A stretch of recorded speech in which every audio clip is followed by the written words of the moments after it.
I'm here today to announce the appointment of Robert Hur as a special counsel pursuant to Department of Justice regulations governing such matters. In keeping with those regulations, I have today notified the designated members of each House of Congress of the appointment.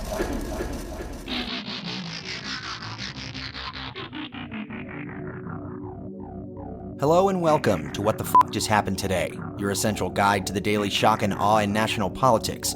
I'm Joe Amditis. Let's get to it. It's Thursday, January 12th, 2023. Welcome to day 723.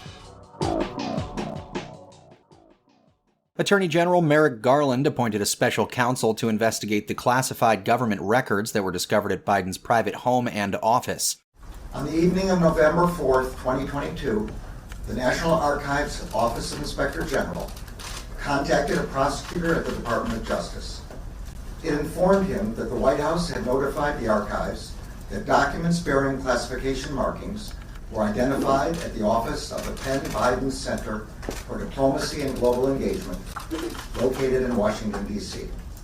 That office was not authorized for storage of classified documents.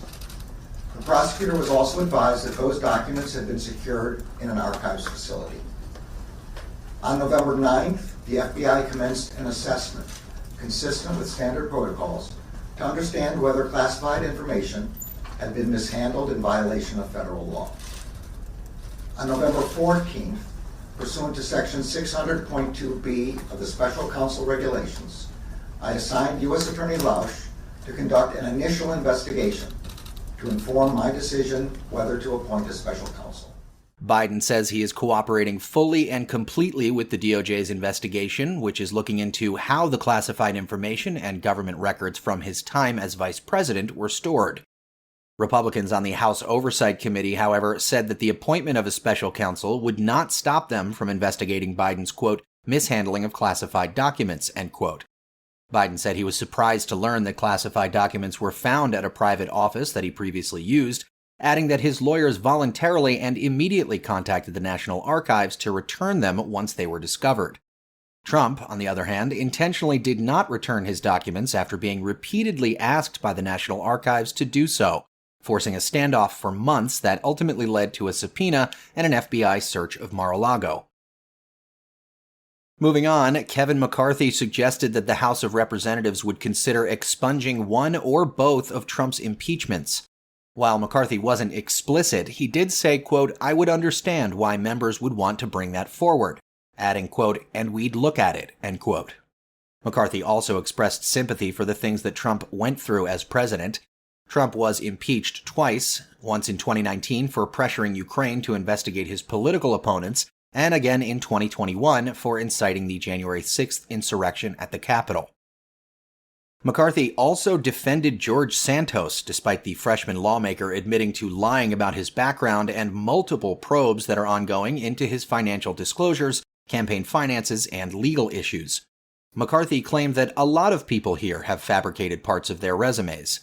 Santos, for his part, has refused bipartisan calls for his resignation, saying, quote, I wish well all of their opinions, but I was elected by 142,000 people.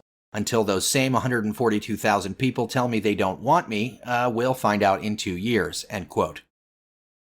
Meanwhile, U.S. inflation fell to 6.5% in December compared with a year prior, the sixth straight month-by-month decline.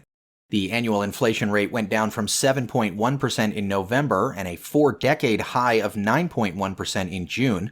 On a month-to-month basis, inflation fell by 0.1% in December. The Federal Reserve says it's aiming for 2% inflation on average. Cooling inflation, however, puts the Fed on track to reduce the size of its interest rate increases to a 0.25 percentage point starting in February. The central bank's current benchmark rate is 4.3% after holding rates near zero for 2 years following the pandemic. Moving on, Alabama's Attorney General suggested that a pregnant person could be prosecuted for taking abortion pills, despite steps by the Biden administration to expand access to the drugs. Alabama's near-total abortion ban, which took effect after the Supreme Court overturned Roe v. Wade, exempts abortion seekers from prosecution and instead targets providers. Alabama Attorney General Steve Marshall, however, suggested that the state could still prosecute people who are pregnant under a 2006 state chemical endangerment law, which was used to protect children from exposure to illicit drugs. Chemical endangerment is a felony in Alabama. Prosecutors have since extended the law to apply to people who are pregnant who take any drugs while pregnant or expose their fetuses to drugs, essentially treating the fetus as a distinct human being, regardless of their level of development. And finally, Republican legislators in Virginia introduced a bill to count a pregnant person's fetus as a passenger in a carpool lane on highways, advancing so-called personhood laws which seek to protect the rights of the unborn through unconventional means. The legislation would require a pregnant person to have their pregnancy certified with the state transportation department, which would then be linked to automated toll collection devices in vehicles. Republicans in Texas introduced a similar measure last year.